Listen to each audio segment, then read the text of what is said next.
Hoop Genius, How a Desperate Teacher in a Rowdy Gym Class Invented Basketball by John Coy. Illustrations by Joe Morris. In December of 1891, James Naismith, a young teacher, took over a rowdy gym class that had already forced 2 teachers to quit.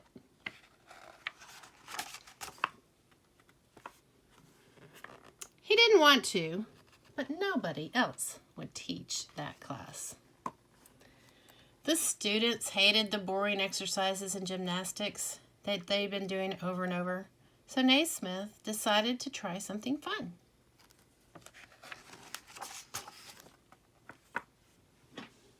Indoor football. He needed something much less rough. The next day, Naismith suggested indoor soccer. He called a halt. In desperation, he turned to his favorite sport, lacrosse. Nothing was working with this group.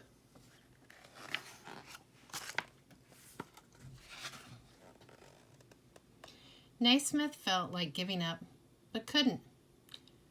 The boys in the class reminded him of how he'd been at their age, energetic, impatient, and eager for something exciting.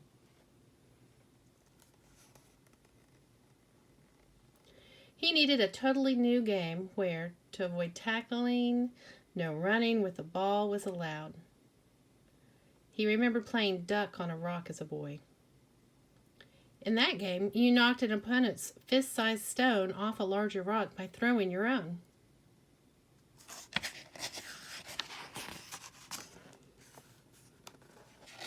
If you missed, you had to retrieve your stone before you were tagged, so accuracy was more valuable than force.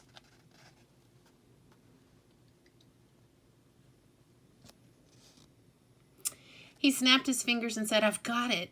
How about a game with a goal off the ground that required an arching throw?" That night he stayed up late thinking about the new game.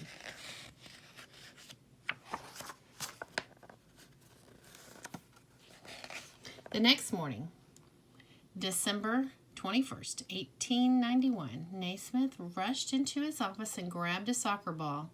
Now he needed a goal.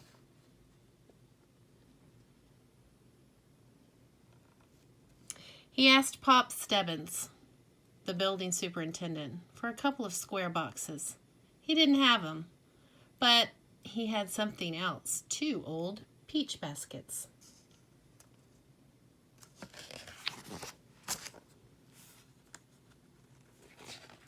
Naismith tacked the rules to the gym bulletin board and promised the class that if this new game failed, he would not try any more experiments.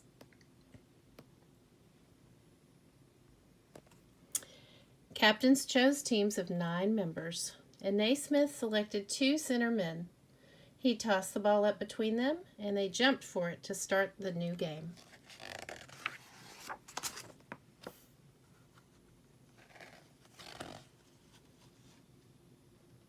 Because the men had never played before, Naismith called many fouls for holding, pushing, and tripping.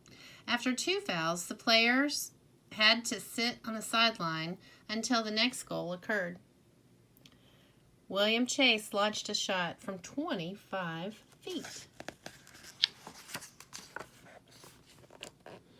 That went in for the first and only basket of the game. When Naismith blew the whistle to end the game, nobody wanted to leave.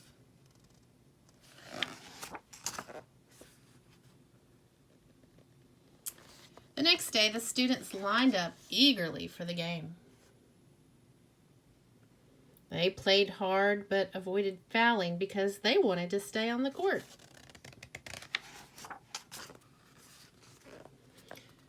When students went home for Christmas vacation, they taught the new game to their friends. Soon people in cities small towns and on farms were playing basketball.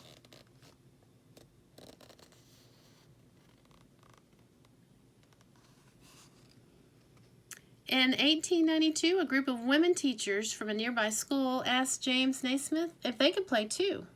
"I don't see why not," he said, and games were arranged.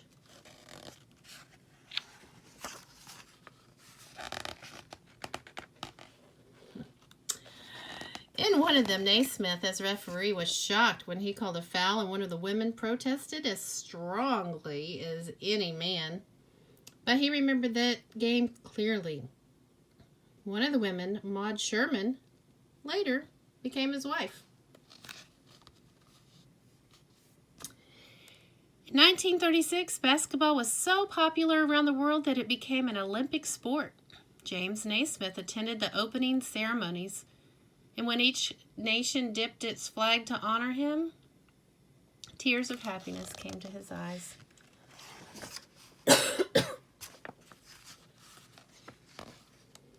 And today, millions of people around the world play the game that was invented by James Naismith and that rowdy class. Do you?